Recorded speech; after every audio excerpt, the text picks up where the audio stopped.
Right, it's just connecting to the Zoom cloud, so hopefully that will have done.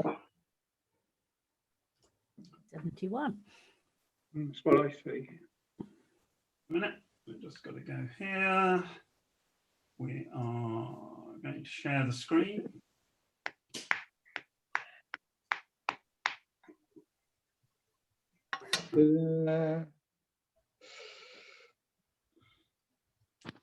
Hopefully you can see that. Yeah. Yeah. Good. Yeah. Okay. Okay, you ready? Here we go. Oh, sorry, I haven't muted you all. I knew there was something I had to do. You will no longer be audible. Right, you are now muted. So firstly, thanks to everyone for joining this evening. As I said before, we've got people from the middle of America. I don't think we've got anybody from the West Coast, and to the east, we have people from New Zealand. So welcome to them. We have Norway. I'm not sure what other countries are represented, but anyway, welcome to all of you. Firstly, I'd just like to mention the charity React. We're all suffering under COVID and there's no live backgammon. We all know that. But there are far worse things out in the world than COVID, believe me. So React stands for Rapid Effective Assistance for Children with Potentially Terminal Illness. They support low-income families with terminally ill children. This is one of their more powerful adverts that they've used.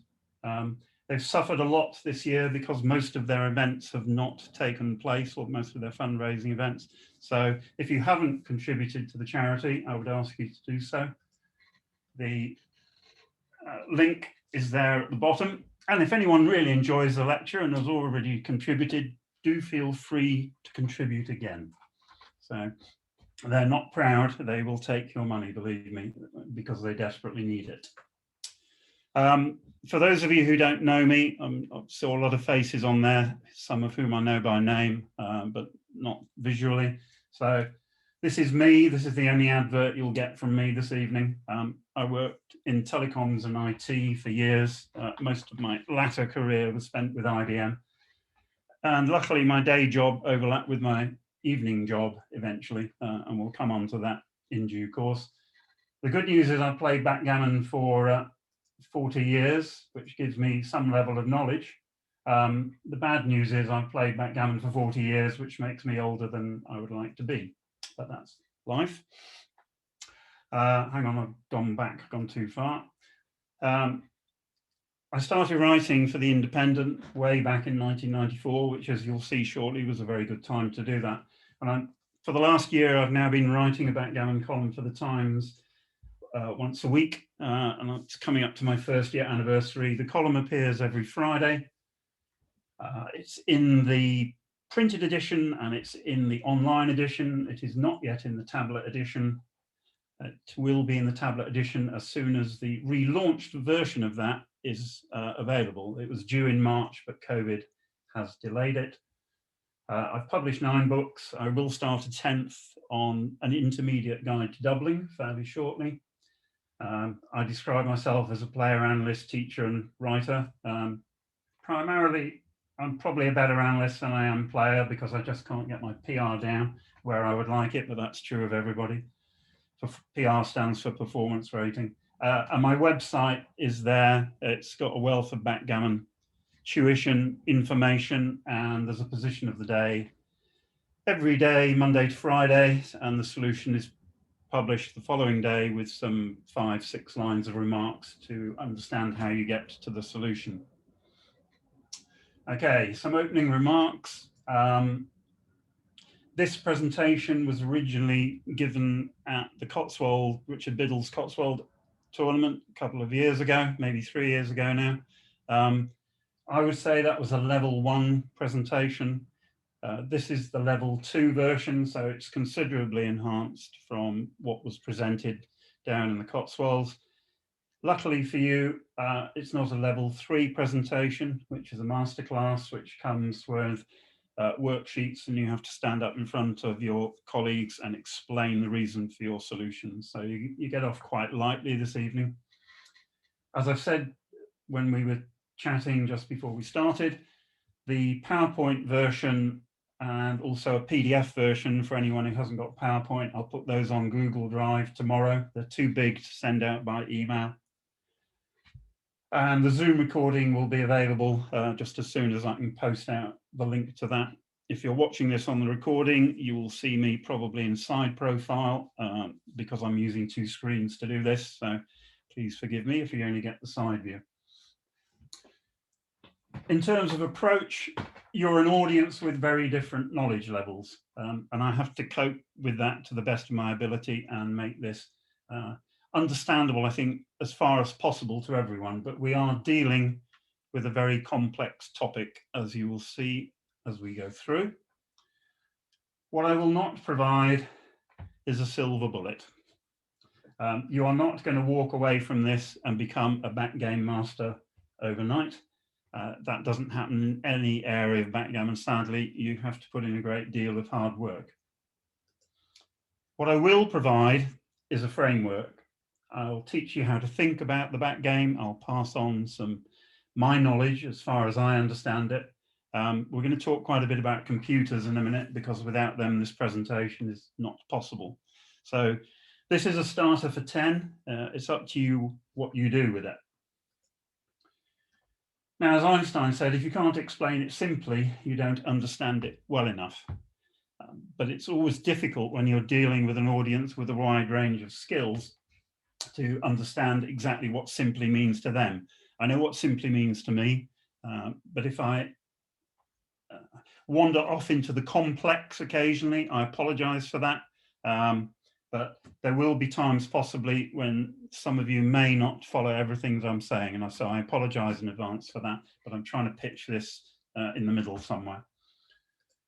Let's understand a little bit also how humans learn. So most of what you learn comes through your eyeballs. 83% of what you learn comes through sight. I did an awful lot of lecturing and teaching for IBM around the world, and we spent a great deal of time on stuff like this. So 83% goes through your eyeballs. Your other senses get involved, obviously hearing. That's not the important bit. The important bit is, how do you retain it? How do you retain information? Now, sadly, there's nobody on this call under the age of 16 to whom different rules apply. This is how you retain information. So if you just read, it's 10%, so on. This evening, you are seeing and hearing, which means with a bit of luck, you'll retain some 50% of what you see and hear. We're not going to make this like at school, where I make you repeat stuff and then you say as you do, which is how you learnt your times tables when you were small, or at least I did when I was young. So without going through the presentation again after tonight, it will be very difficult for you to retain what is presented. So my recommendation is that at least once you go through the material that is presented. Realistically, you'll need to go through it 3, 4, 5 times, in the same way that I read backgammon books 3, 4, 5 times.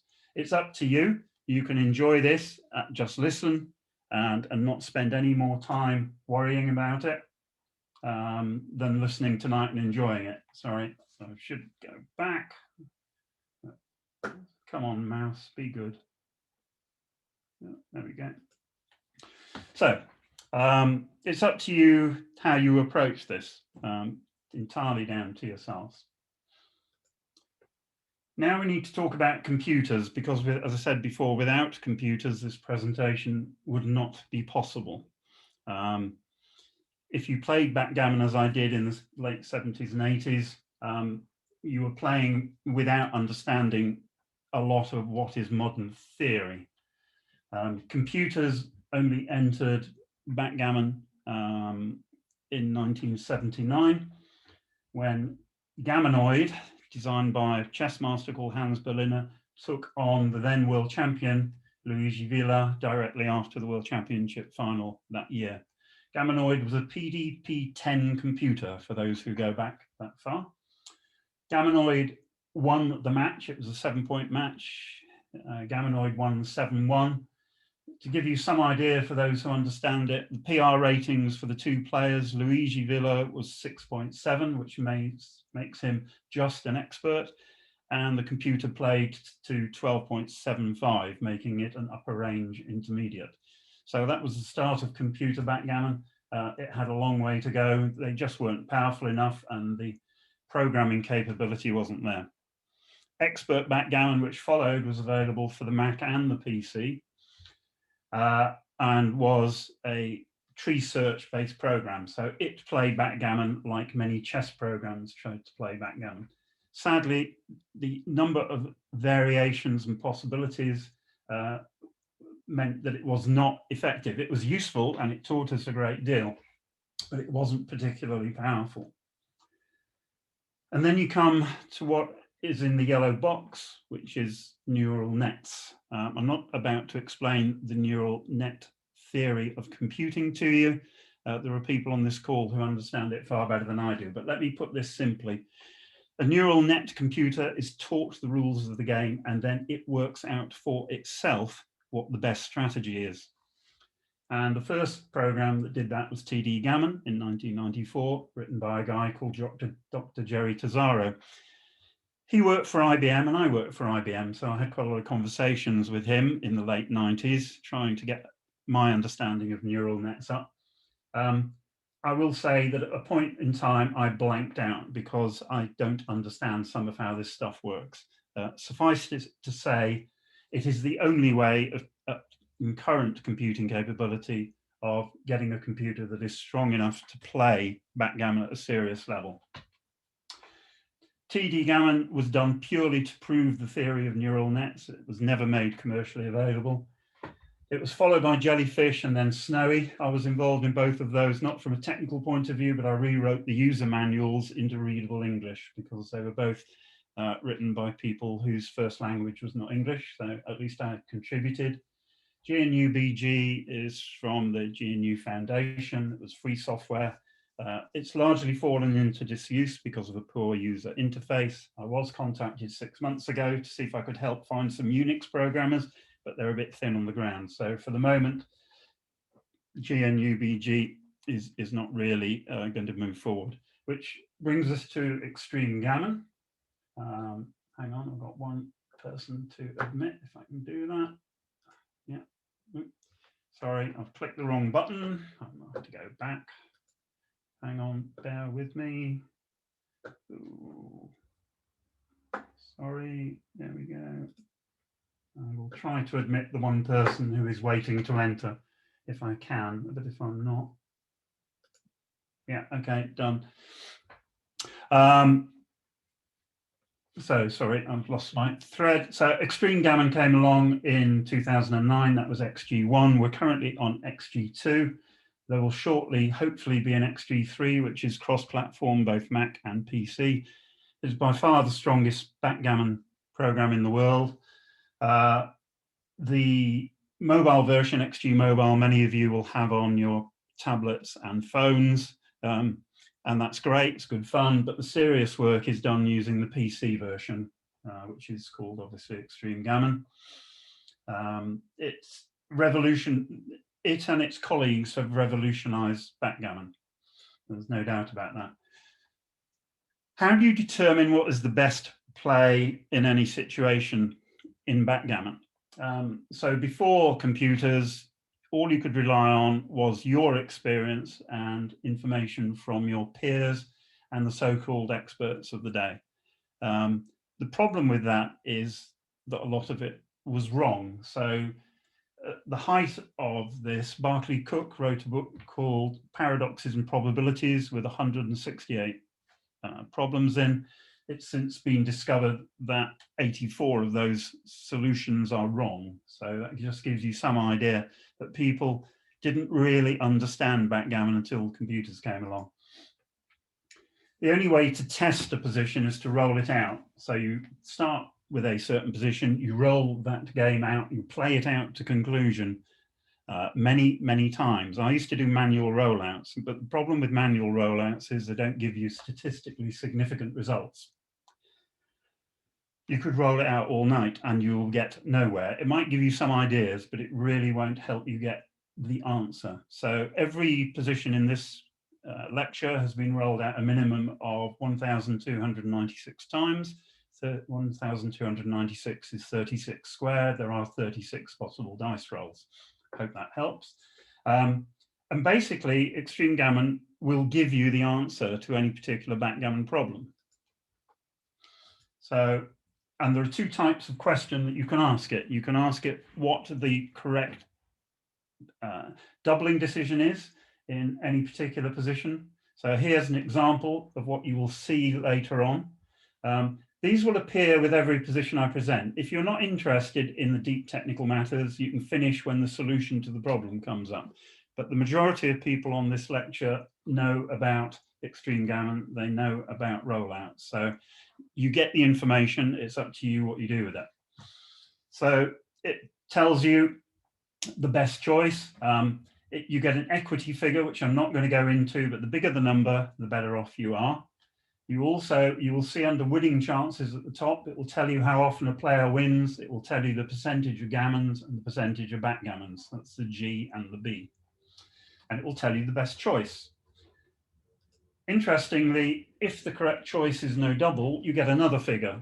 And that figure, the circle of 10.3%, that tells you how many people have to make a mistake before what is the wrong decision becomes effectively the right decision. So if 1 in 10 people would actually drop your double, then doubling is the right idea.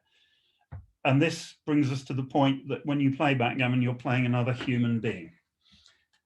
Most of the time, yes, you do play machines. Human beings make mistakes. They don't make mistakes unless you give them the chance to make a mistake. So what is a non-double technically quite often is a very good practical double.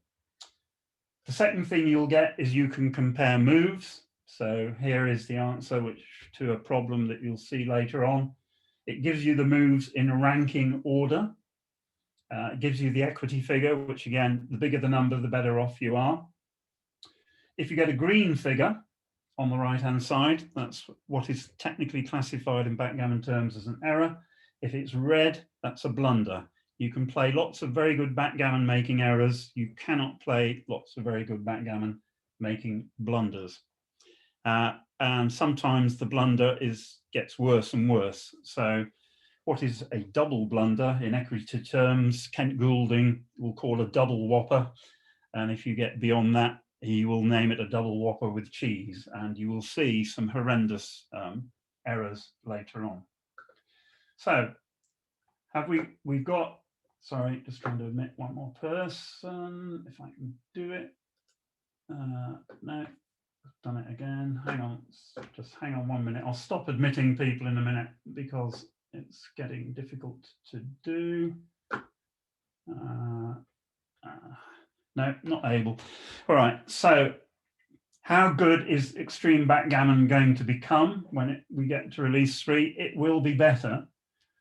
But you're not going to see huge step changes in, sorry, I've tried again and failed to admit someone. So let me just flick back if I can.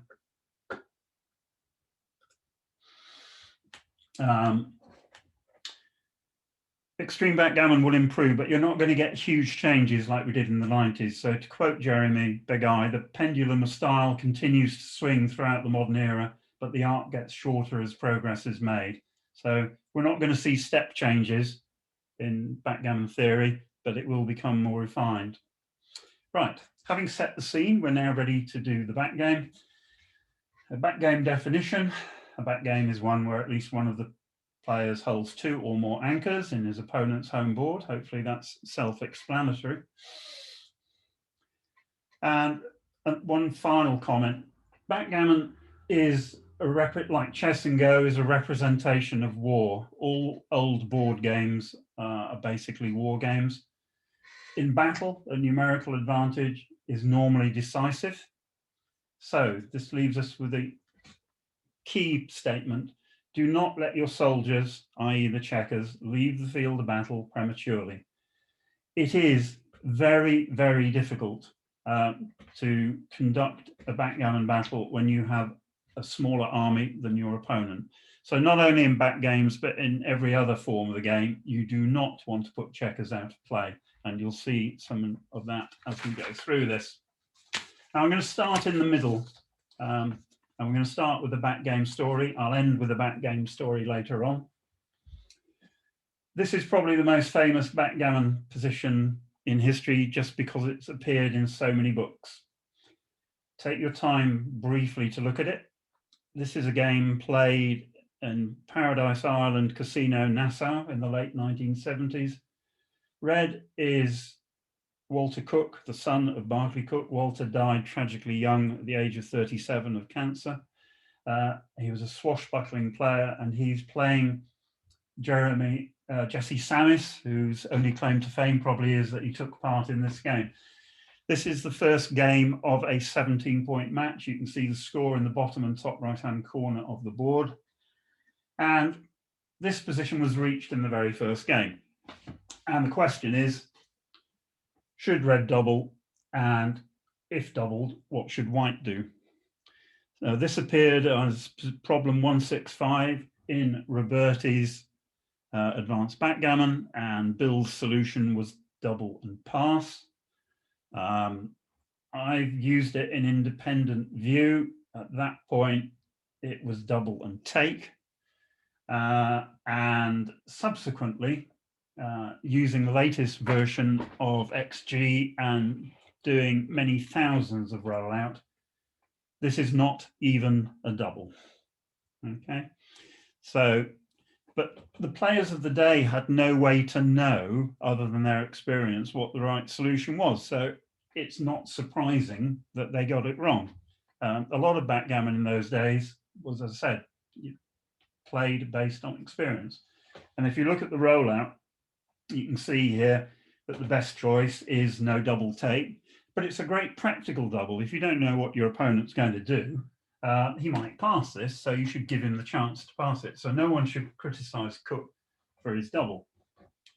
He doubled, Sammis took, Cook rolled 6-5, which leaves us with this position. Now white is on roll. What happens next?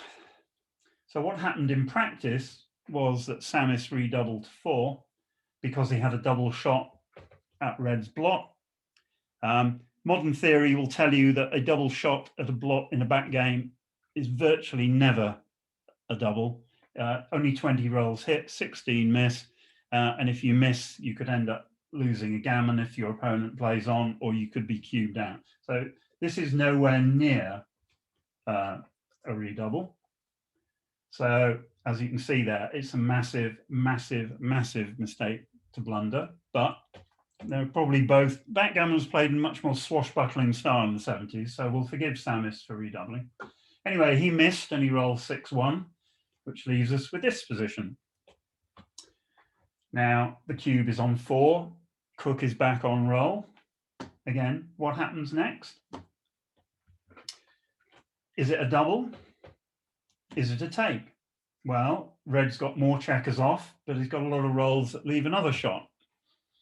What's the answer? And again, I'll give you some guidance as to how to arrive at the right answer shortly. But what happened was that he doubled to 8. So now the cube suddenly got to 8 within 3 rolls. Now, interestingly, if the cube is in on 2 or on 1, this is a double or redouble. But with the cube on 4, it is not a redouble. And the reason is that once the cube gets to 8, it can rapidly get to 16. And if the cube gets to 16, then gammons are largely irrelevant. So here's a warning in back games. When the cube gets high, particularly in match play, you need to think very carefully about giving the cube away. So this is no redouble and take, and it's actually a huge no redouble and take. Backgammon, no one would have known this at the time because no one knew about the correct doubling strategies in matches at that time.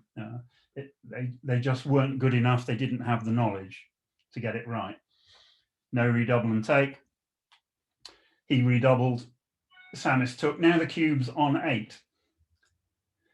So I'm showing here the rollout for this position, and then I'm showing the rollout if the cube is on 2, that it's just about a redouble. But even with the cube on 2 and going to 4 in a 17-point match, you have to take some care. So a little time later, we reach this position, and now white is on roll again and holding the cube on 8. Now what would you do? I'll give you 15 seconds while I have a little sip of water.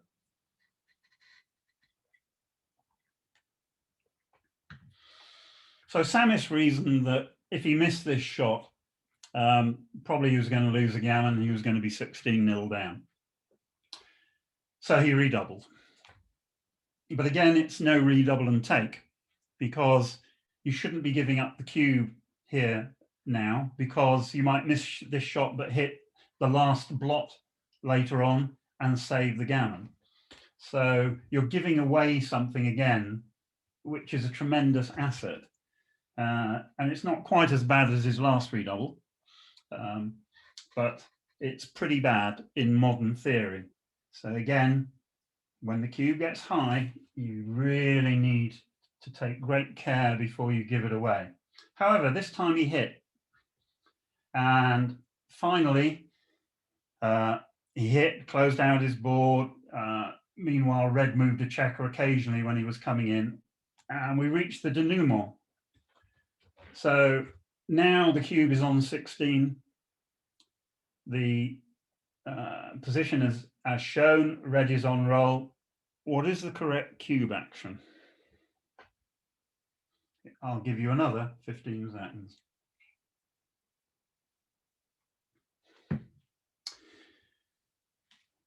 Now, obviously, for money, this is obviously double pass. I would have redoubled ages and ages ago. But being down 16-0 in a 17-point match, your winning chances are around about 1%. If you redouble, or so red redoubled, and white reasoned correctly that he could calculate exactly his winning chances if red didn't roll double 2, double 3, double 4, double 5, double 6, and he rolled double 6, then white would win. It's a take. It's a technically correct take. White will win this game 2.3%, 2.39% of the time. And that's enough to make this a take.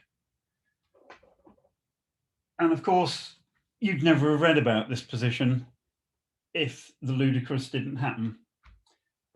Cook rolled something like 4-3, took 2 checkers off. Sammis rolled long and hard and rolled double 6, thus winning the game. So, and thus it passed into backgammon folklore, really. But there's quite a few lessons contained within that game, so it was worth going through. So having started in the middle, let's go to the basics and look at backgame strategy. So, what is the strategy for a successful backgame? You create 2 points in your opponent's home board. You build your own home board. You wait for your opponent to kindly expose one or more blots, and the simple arithmetic of backgammon will tell you that that happens very frequently if you have 2 anchors in your opponent's board. You hit the exposed blots if you're lucky. It's normally a double shot, but as we've seen, double shots are not guaranteed to hit. Then you have to contain the hit blot. And finally, you have to win the race or win with a redouble. That's quite a big ask, basically. So let's briefly talk about probability. Very simple statement of probability. If an outcome requires multiple events to occur, then the probability of the outcome is equal to the product of the probabilities of the individual events. Let's give you a simple example. If you need to win 2 games to win a match, because you're losing 4-2 to 5 at Crawford, you will need to win the next 2 games. You will have a 50% chance of winning the first one and 50% chance of winning the second one, ignoring gammons for the moment. 50 times 50 gives you a 25% chance of winning. So let's put some percentages on what I said was the probability or the strategy that I've just listed. I have assigned probabilities to each of those 6 things that you need to do to win a backgame. They're undoubtedly not accurate. They are guesstimates to prove a point. So the probability of winning a backgame, if you multiply all of those together, is that. So that's 26%. So you've got a 1 in 4 chance of pulling this off. Now, it could be 1 in 5, it could be 1 in 6, it could be 2 in 7, I don't know. The point is demonstrable, though, to give you the fundamental and basic rule 1 of backgames. Do not play backgames unless you have to. Bill Roberti tells the story of backgame Bill, who went to New York in the 80s. He was a much weaker player than everybody else in his chouette, his game. And he was a lover of backgames. And for 6 months, he steered every game into a backgame. And for 6 months, he won a great deal of money because he was phenomenally lucky. For the next 18 months, he employed the same strategy and quite simply lost a fortune, because in the long term, backgames do not reap a reward. That's fine if you're forced into it, but be aware that you should never steer for a backgame. There are exceptions to that rule. If at double match point in a match, you find yourself in a poor position, steering for a backgame is a very good strategy. If you're playing a weaker opponent, again, it's quite a good strategy as well. But remember rule 1, it'll save you a great deal of money. So a backgame is all about timing.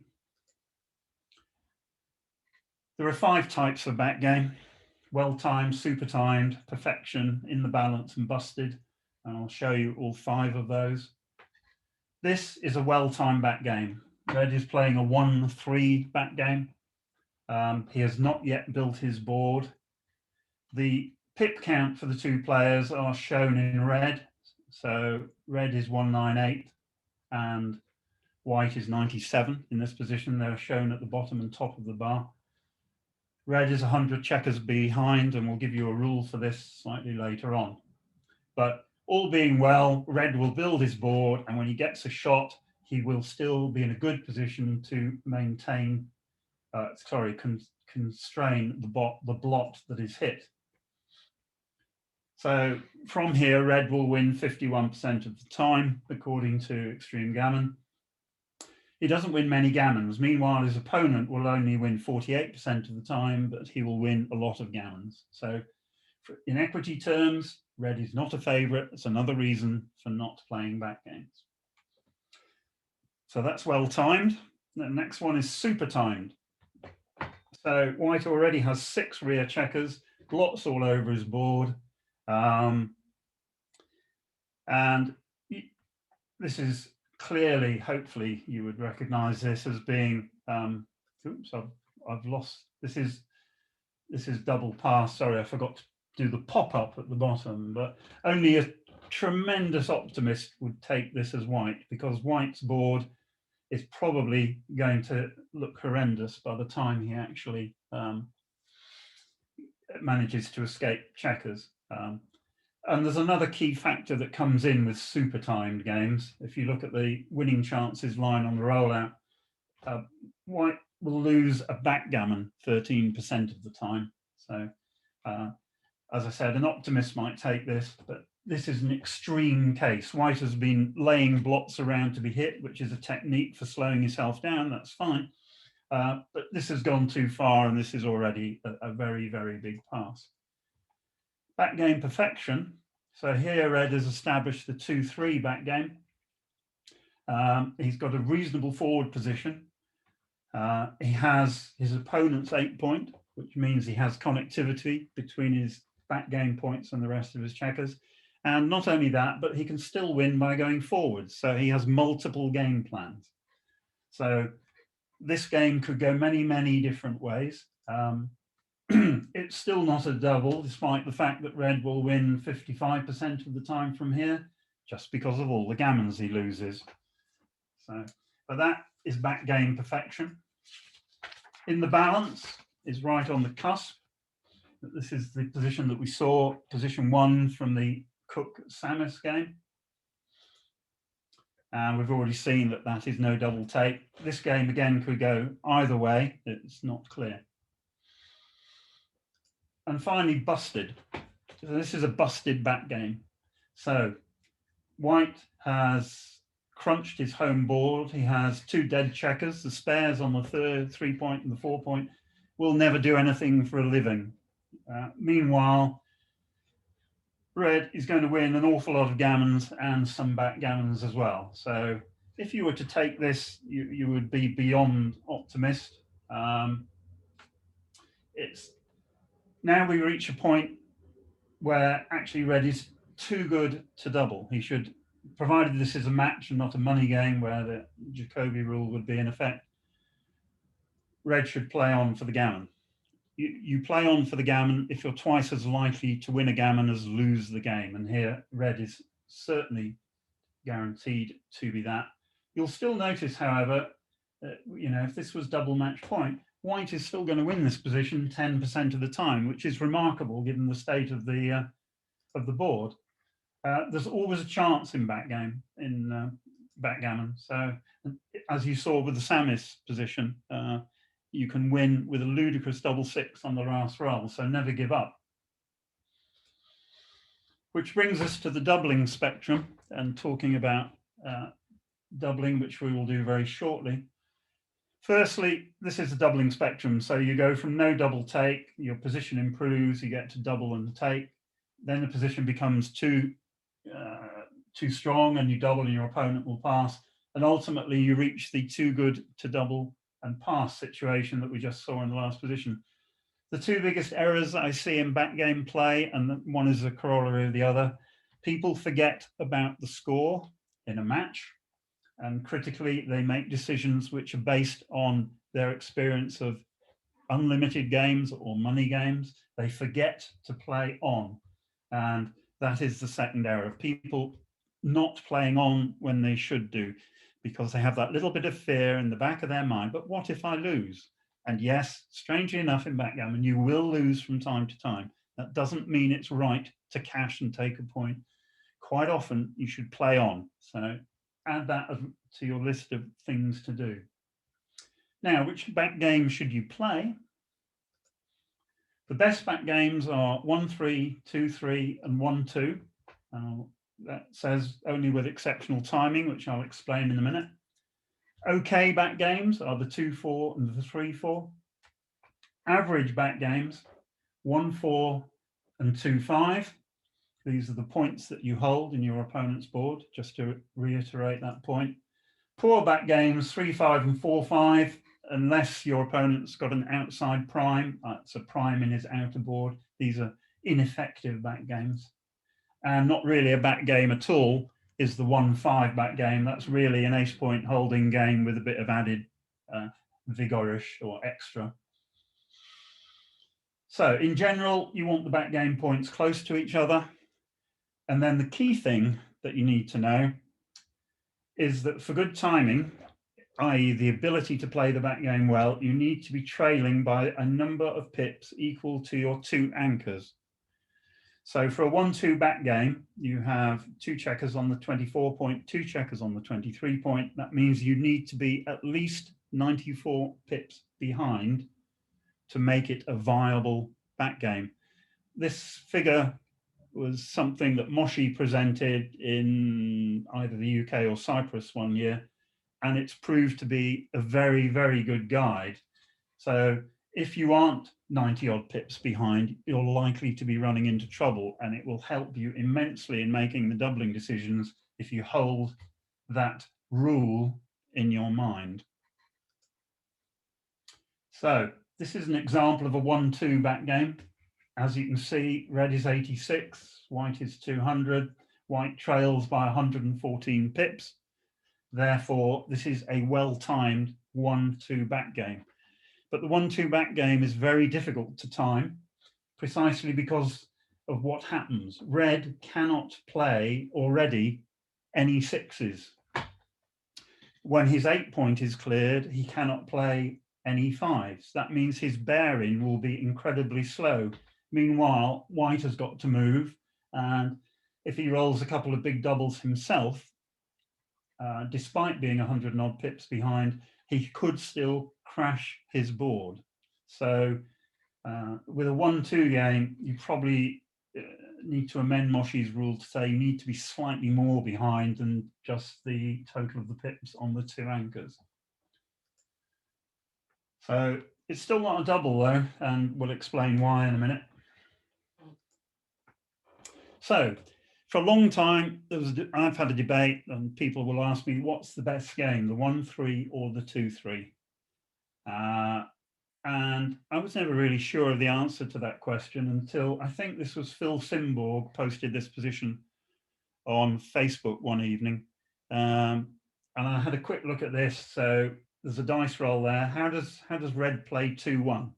So the basic rule of back games is you come to the edge of your opponent's prime so that you can quickly escape the rear, that spare checker at the rear. So I quickly looked at this and decided that I would play bar to 23 to 22. Then half a dozen of the world's best players ploughed into the debate and argued the case for making the 23 point with bar 23, 24 to 23. And we let the discussion roll on for a bit, and then they published the answer. And it's not even close. The 2-3 back game is vastly superior to the 1-3 back game. And it's simply a question of mathematics. If you're playing a 2-3 back game, your opponent has to play all of his numbers all of the time. If you're playing a 1-3 back game, you reach a point where your opponent can't play fives and then he can't play threes.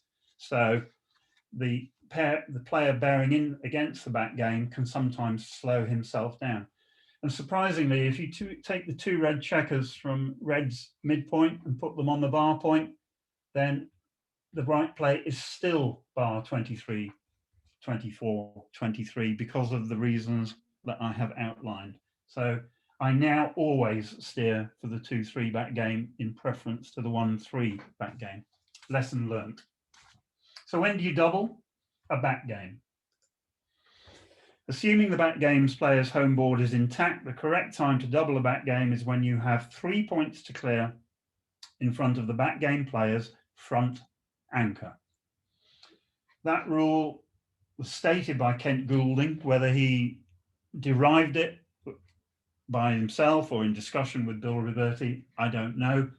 All I can tell you is it works very, very well. So here is a 1-3 back game being played by white. Red is on roll. He's cleared all the points up to his own 6 points. So the next point to clear is the 6 point, which is 3 points in front of his opponent's front anchor. This is precisely the correct moment to pass. Okay. Sorry, to double. Your opponent has an easy take, but you can double. You'll get a lot of drops in this position anyway. Yeah. So, and I'll just point out one little feature of the when you're playing against a 1-3 back game, you should always have lots of checkers on your 5 point because it's the only place you can play a 3 from. So there's an old adage in backgammon, you can never have too many men on your 4 point and the bear off. Against a 1-3 back game, you can't have too many men on your 5 point. That's just a little wrinkle to add to the presentation. So that was, it's double or no double, an easy take. Now, the way to learn using XG is to twiddle with the position a little, amend it slightly, and see what impact that has on the doubling decision. So here, I'm now going to take the loose checker on white's 11 point and move it to her 4 point. So white has lost some timing, should make the 4 point, but may not. So how does that change the doubling decision? And now it's double and take. It's, yeah. So as you can see on the right, red's equity has risen because he's much more likely to win the game. White still has a take because no checkers are out of play. So that's fine. But this is a key point. You have to look at the whole board, all 4 quadrants, before you make a decision about the double and the take. So red has obviously got an easy double. Now, all I'm going to do now is take the 2 checkers on white's 3-point and put them on her 2-point. How much of a difference does that make? And the answer is a huge amount. It's now a big double and a big drop, because white has to make the 4-point and the 3-point, and basically she's probably not going to roll the right numbers to do that. Also, the 2-point and the 8-point can never be part of the same prime. So there is an intrinsic weakness in white's position, which means this is now a big pass. So you can do this with any of the positions that I presented. I've done this with this one deliberately to demonstrate the point. But if you really want to understand backgammon and learn, you take a position and then you play with it. And you play with it to a point that you gain some knowledge, and then you can move on to the next one. Okay, so backgame tactics. Very importantly, as demonstrated by the last example, make your points in order. Get spare checkers onto the front anchor and leap them into the outer board. Don't hit too early. A well-timed backgame will generate multiple shots. So only hit when you can contain the hit blot. Do not kill any checkers unless you have to, because at that point, you've probably lost. Let me demonstrate just one of those points, and that is make your points in order. So here red has a good 2-3 backgame. He's not quite enough pips behind, so he's only 61 pips behind. And in the game from which this was taken, red rolled, 5-3, and made his 3-point. Now that's quite a bad error, because if you make the 3-point, you may never make the 4-point, right? You're not about to hit a shot, so you should start the point you want to make next. And the next point you want to make very clearly is the 4-point. Oops, sorry, skip through. So 7-4 is the 3, and actually you start the next point as well. You play 8-3 with the 5. You don't need to worry about the checker on your midpoint. If that gets hit, that's great. It's getting in white's hair. So the correct play is 8-3, 8-4, and as you'll see here, making the 3-point is a very bad mistake. But typically that mistake is made time and time again. So let me reiterate: make the points in order as best you can. Right, we're now going to just quickly, he said, hopefully, I've got a baker's dozen of backgame problems. I started with 10, it increased to 12, and then somehow a 13th crept in. So if you don't know the phrase a baker's dozen, it actually means 13. I'm going to take you through 13 positions with the answers. You will then see the rollout, and for each position there is a lesson. The good news is there's only 13 of them. The bad news is if I'd wanted to, I could have done about 150. So a backgammon is very difficult, and there are huge numbers of variations. So let's start. This is going to demonstrate some of the points that I've just made in tactics. 4-3 to play. Again, you get 15 seconds while I have a quick drink. Okay, so over the board, red played 8-4, 7-4, made his 4-point, put white on the bar. Great, but tactically and strategically wrong. What we need to do is get that rear checker on the 23-point going and just start to think about building the 9 and 10-point. So you need to create a prime behind which you can contain something. With only 8 checkers in the attack zone, making the 4-point is not a good idea. So this was the position we showed earlier. So if you look at 8-4, 7-4, it's the 4th best play in order, and it's not a very strong play. So don't hit. So the lesson here is don't hit too early. Problem 1, sorted. Problem 2, 4-1. How do you play 4-1 here? Again, I know these positions back to front. I've worked with them, I've rolled them out, I've studied them, I've looked at variations, so I can talk to them very easily. I appreciate that anybody listening to this is coming to them for the first time. If you're doing this on replay for each of these problems, I suggest you pause the recording, look at the position, decide on your play, and only then resume the recording, because in that way you'll get a lot more out of it. So 4-1. So this was a position brought to me by a student of mine who made the play 7-3, hitting and on to 2, because he didn't want his opponent to have the chance of making the 3-5 back game, so didn't want to hit the checker on the 9 point. Wrong thinking, muddy thinking. Right? The correct play is 13-9, hitting, and 7-6, bringing a checker into the inner board, ready to attack the 3 point if that becomes a possibility. Hitting the blot and continuing the blot onto the 8 point is equally good. What is not good is hitting 7-3 and then picking up the blot. The reason for that is the percentage of gammons won. So if you hit the extra blot, surprise, surprise, you win a lot more gammons. And you should, it's easy to be timid at backgammon, but being timid at backgammon actually doesn't win that often. So the lesson here is that gammons count extra. So you have to put in balance the added value of the extra gammons versus the increased loss. But if you look at the statistics, you'll only lose about 2% more while you win about 6% more gammons, and that's a very good trade. So gammons count extra. Now, this is simple. White's playing a 2-4 back game, but red has got most of his checkers in. It would seem that you could play 8-7 hitting and then continue 7-5. Just one more block to bring in. It's hit by a few numbers, but should you worry? Well, the answer to that is yes. Red's in a very strong position here, can't play 6s, has got loads of spares on his 6 point and 5 point. He'll probably be able to clear the 8 point without ever leaving a shot.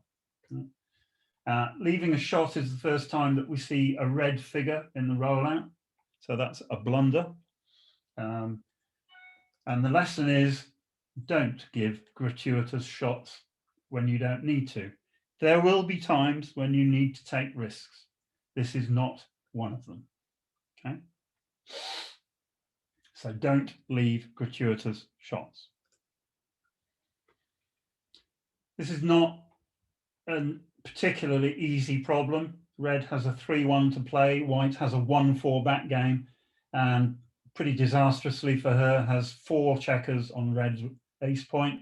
Very difficult to play this position as white, but still 70 odd pips behind, so good chances of timing this.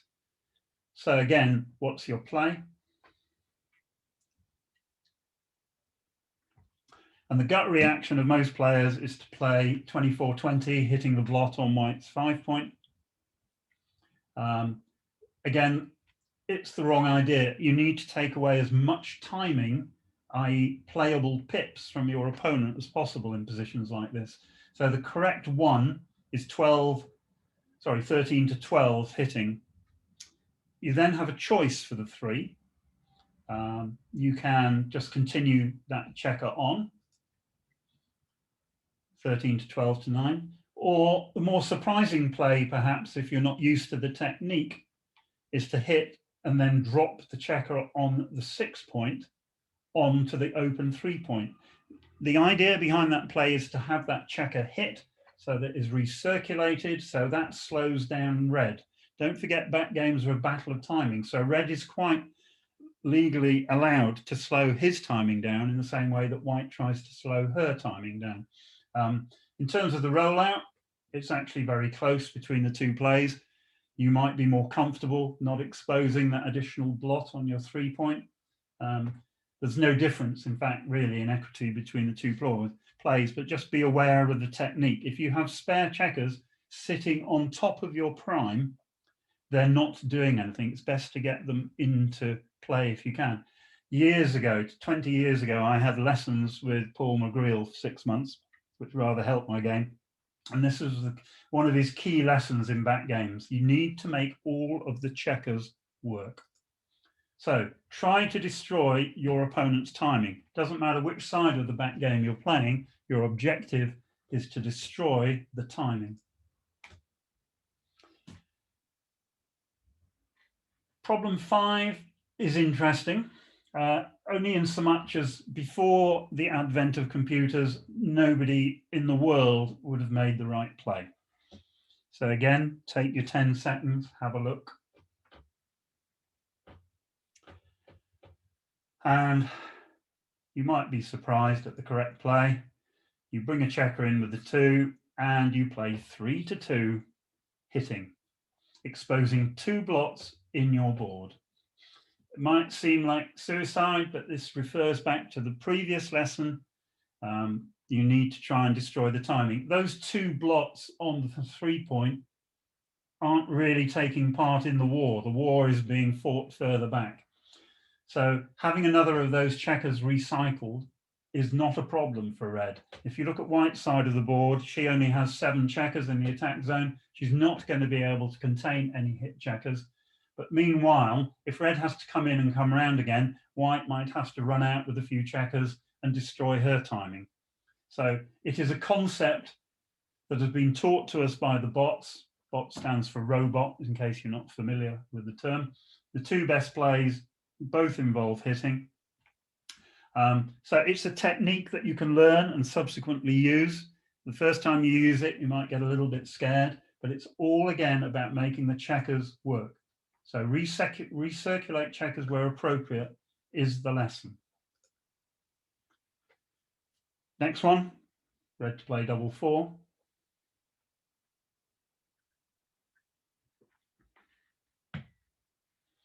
And again, you can keep all 3 anchors and play with checkers on your own side of the board, but that would be a pretty catastrophic mistake. Having 3 anchors is an overkill. You don't need 3 anchors, you only need 2. Your key priority here is to make sure that you don't collapse your home board. So you must play the 2 checkers off the 24-point to the 20-point. There's a variety of plays for the other 2, and that doesn't matter that much. The key is to give up one of the points, but hold the other 2. Make sure you can hold 2 till the end. The 2-5 game generates sometimes more shots than you think, so it's by no means a bad game. Red is 93 pips behind. Sadly, he's rolled 16, so he's only going to be 77 pips behind, but there'll be some more hitting yet. The key is to try to guarantee your timing. You cannot keep 3 anchors. Lesson learned. Problem 7. Problem 7 is fundamental to backgammon strategy and, in fact, bearing in strategy. Across all of backgammon. Sorry, the answer popped up. I'm indebted to this position to Mike Corbett, who had this position in his book, Backgammon Problems. When you're bearing in backgammon, be that against a back game or against any other game, you have a prime normally, which constrains your opponent's rear checkers. Whilst those checkers are a prime, they're an asset. Ultimately, they become a liability, and all you want to do is clear them as fast as possible. So you have to know the moment to give up the asset because it's becoming a liability. If you play something like 11 to 9-2 here with this double 1, you'd be making a very, very bad mistake. This double 1 is an absolutely gorgeous roll for red because he can play 11 to 10, clearing a liability or a point, and vitally, he can clear the 7-point. That 7-point will be the most difficult point to clear of the points that he has remaining. He will end up with 4 checkers on his 10-point and all the rest in his home board point. He may well roll a roll that enables him to clear all those checkers in without ever leaving a shot. At worst, he will leave a 7 and an 8, and not all 7s and 8s will hit. And Mike christened this the Cinderella point, the point that is 7 pips in front of your opponent's most advanced anchor. And you would like to get lots of spare checkers on the Cinderella point. Yeah? If you look at most of the other plays, they're in red. Yeah? So the Cinderella concept is key to your understanding and play of future backgammon positions. Liabilities become liabilities, and you have to know the time to give them up. And knowing the Cinderella concept 7 points ahead of the most advanced anchor gives you a significant advantage in the play of backgames. So remember the Cinderella concept. Problem 8 is a doubling problem.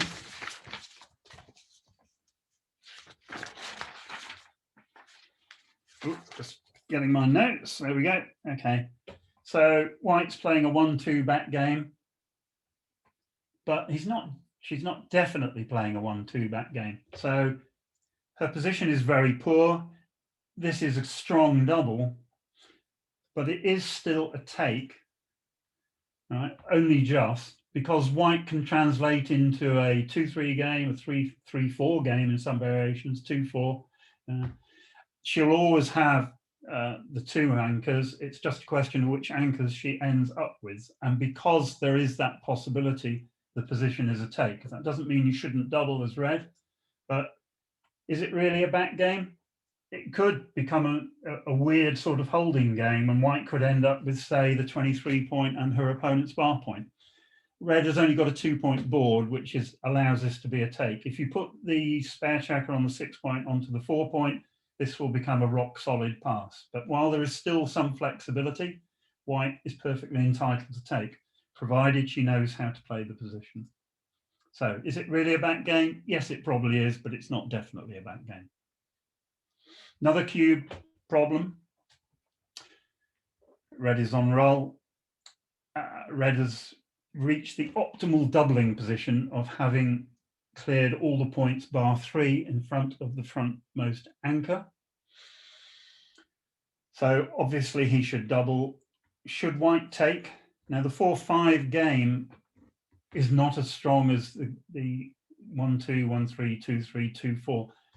The reason for that is that when Red rolls an awkward number, instead of exposing a block, he can dump the checker over the 2 anchors. So something like 6-5, he will play perfectly comfortably.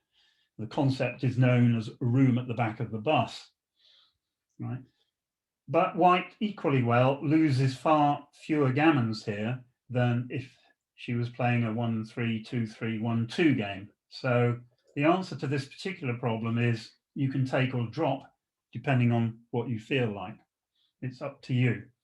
So just be aware of this type of position where Red can dump checkers, but the gammon losses by White are far, far fewer than they would be with what I would call the major back games.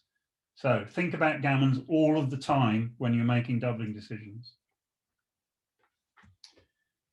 This is a position that most people get wrong. I think this one is taken from Mark Brockman-Olsen's Cube Like a Boss. Red has a triple shot, 27 numbers hit out of 36. What would you do?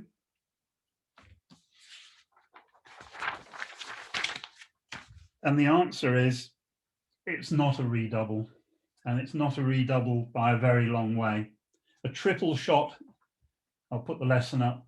The triple shot does not normally equate to a redouble. Even if White didn't have a checker off, which she has in this position, it's still not a redouble. Because 9 times you miss, and on those 9 times, you're probably going to lose a gammon or a backgammon. So this is a point where you don't give away the cue. You have to hit, make the prime, or at least threaten to make a full prime before you can cube your opponent out. Time and again, you see people redoubling with a triple shot. And normally it's not right. So unfortunately in backgammon, there are no certainties. So there will be times when it is right. But for the vast majority, a triple shot does not normally equate to a redouble. Now let's change the situation slightly. And now red only has a single shot in this back game. Any 6, 2, 4, double 2, 3, 4 all hit, right? But not even favorite to hit. What's the cube action? Again, have another 10 seconds. I'll have another drink. And the answer is it's a redouble and a drop. Why is it a redouble and a drop? Well, firstly, when red hits, it nearly always wins the game because of the strength of his prime. The second key consideration is if he misses, can white redouble? The answer is no. Why? Because white's position is horrendous and will give up future shots. She has 5 dead checkers on her ace point and 3 spare checkers on the 4 point that are going nowhere. That means huge numbers of her rolls will expose future blots. And when red hits and white comes in this position, quite often a second checker springs loose. And lo and behold, red will win a gammon about 1/3 of the time here because white has no playability. So again, be aware of positions like this. Effectively, white is playing with 2, 4, 6, 7 checkers against 15. That is an unfair proposition, and white should just calmly drop and go into the night. A vast majority of players will take this, however, because they see only the single shot. So you can increase things nicely by redoubling in positions like this. So not only do you have to consider the current shot, you have to consider how likely future shots are to arise. And in this position, they will be many. How about this one? Red doesn't have a back game, but not quite, but white has 2 checkers in red's home board.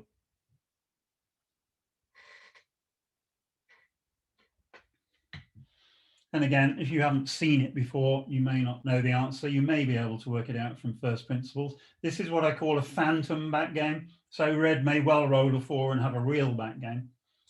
But even if he doesn't roll a 4, if white doesn't roll a 6, say he rolls something like 5-2 or something, his position destructs immediately.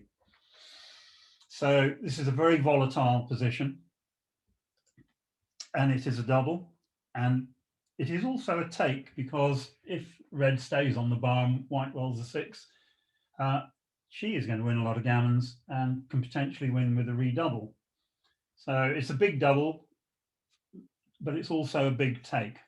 So again, so remember the phantom back game can be very powerful. You don't actually have had to make the second point. Sometimes you only have to threaten to make the point. And last but not least, red trails 1, 2 to 5. What is the correct cube action in this position? Whoops, and again, this would never have, without computers, you'd never get this right, ever. So 1, 2 to 5 is 4 away, 3 away, which is one of the most difficult scores.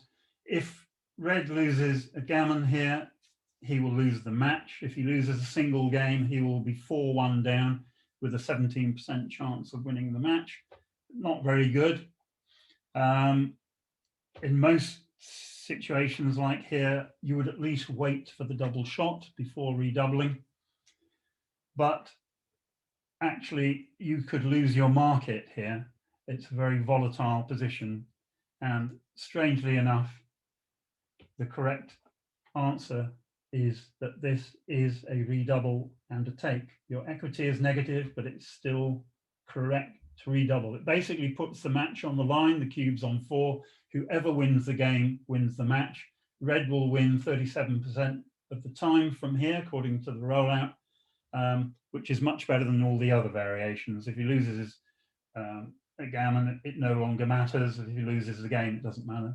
But this is really steps over into another presentation on match play, a guide to match play. Suffice it to say that special scores require special attention.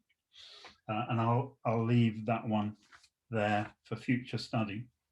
So in summary then, on those lessons, don't hit too early, gammons count extra. You can read it yourself. Don't.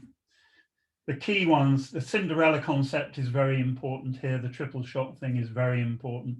Cube play, think about gammons, phantom backgammon can be very powerful. Special scores require special attention and consider future as well as current shots. Now that's sort of 12, 13 lessons. As I said, you could expand this to 100 with not too much trouble, unfortunately. So we've scratched the surface, we've covered the key, but there's a lot more to do. There are many more lessons. So we'll end as we started. We'll end with a story. And I know the story because I was part of it. So this is a Chouette, a multi-person game from the Battersea Chouette about 20 years ago. The Tempestuous Turk was in the box playing red. Many of you will know who the Tempestuous Turk is.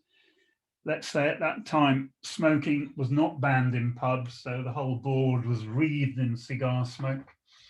Not very good for your health. He's playing 4 people. There are 4 cubes. White are the 4 players, of which I was one, owning a 2 cube in a position that doesn't look too good. Red rolls 6-5 and took off 2 checkers. So he's hoping for a double and a triple game, but that didn't help. Roll 6-5, leaving white a double shot. White rolled 4-3, missing. The Tempestuous Turk stood, said, "Thank you, gentlemen, for the game." At which point the captain of the team asked him to roll. He rolled and rolled double 1. So the checker remains on the 3-point. White has another double shot. White rolls again, rolls 4-1. Sorry, 4-3 again, missing. Once again, the Tempestuous Turk rolled. And now he managed to produce 2-1. Again, leaving the blot on the 3-point because it cannot legally move. This time, the captain rolled and hit the blot and closed out red's remaining blot. Some hours later, this position was reached. Red couldn't come in forever. White bore off 9 checkers. And now the question is, what is the correct cube action in this position with white on roll? Now, you may know or not know the answer to this problem. It is calculatable. And there's a paper on my website entitled Backgammon Races, which will give you a guide to how to solve this problem. I knew the solution to this problem precisely because I sort of studied this sort of thing. The correct doubling decision here is redouble, but it is also a take for red. He took, white rolled well, red rolled badly. So instead of winning some 4 backgammons, which is plus 24, he lost 4 4s, 16. So that's a 40-point swing at £20 a point. So it was an £800 swing on that little sequence, thus proving that backgammons can be somewhat volatile and also somewhat expensive, I'm afraid to say. So redouble and take. So, and that's the cube equities for that position. So this lecture is only a starting point. Backgammons were misunderstood for years, centuries even. the bots have significantly redefined how we play back games. Without them, we would still be wandering around in the dark, basically not knowing how to play them correctly. As I said before, we're not likely to get significant changes in tactics and strategy from here on in, but I'm hoping that XG3 will change things a little bit. Historically, back games have been the weakest part of the bots games, so I'd expect to see some changes. A final reminder, take your time. I've watched a lot of match play backgammon during lockdown, and there is one fault that every player has. You have 2 minutes per move and 12 seconds, 2 minutes per point and 12 seconds per move in most online games. People do not use the time. Backgammon is a very, very difficult game. And people think slowly, yeah? So take your time. If you're going to take time on anything, take your time on complex plays. Do not play a back game by choice. Study and practice, because again, we've gone through some techniques, tools and techniques. You'll need to read the presentation again, listen to the lecture again, then listen to it again. And as it says here, study and practice some more. So people used to think that backgammon was an easy game. It is not an easy game. It is a massively complex game that you will need, if you want to be good, to spend many, many hours studying and practicing. So sad, I'm sorry if that's bad news, but that's what you need to do to become good. Some further reading. The best books with backgammon information are the following: Cube Like a Boss by Mark Brockman Olson, which came out this year. There's a lot of backgammon reference positions in there, very useful. Walter Trice devoted 3 chapters to back games in his book, Backgammon Bootcamp, which is an excellent book from start to finish. And finally, the Backgammon Encyclopedia Volumes 1 and 2 by Kit Woolsey. Only Volume 1, by the way, is, out of print. Volume 2 is still freely available. Unfortunately, they've lost the proofs for Volume 1, so I'm not sure that it will ever see the light of day again. So you need to find it on eBay or in a second-hand bookshop. But those 2 encyclopedias are absolutely invaluable in terms of progressing your backgammon education. And I read each of them 2 or 3 times a year. Okay, you may say I have a very sad life, but I'm also getting on in years. So the only way I can remember is to constantly read them. Volume 2 doesn't have back games explicitly, but it does have a whole chapter on containment of hit checkers, which is directly relevant to what we've been talking about tonight. Finally, I'm going to close with a quote, my favorite quote from any backgammon player. This is from Mike Corbett again: "A good question lights 1,000 fires, a good answer merely permits savages to sleep." So I provided a lot of answers this evening. It's up to you to ask the right questions to get more information out of people like me who hopefully can assist in improving your back game. And last but not least, you know that something has made it if it hits a Peanuts cartoon. So this is my favorite Peanuts cartoon to finish with.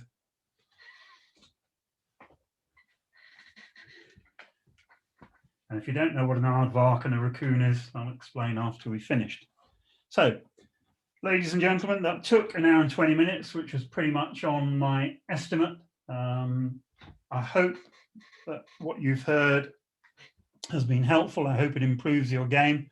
I reiterate the point that you will need to do some work on your own now, but I hope this has provided a framework and a guide to your future enjoyment of back games, and that you'll all become extremely good at them. I will now stop share, unmute everybody, and if anyone's got any questions, I'll try to answer them. Oh, right. Thank you, Chris. If I go to... Chris, very good. Right, jolly good. You're all unmuted, I think, or... Yeah. And I can stop the recording as well.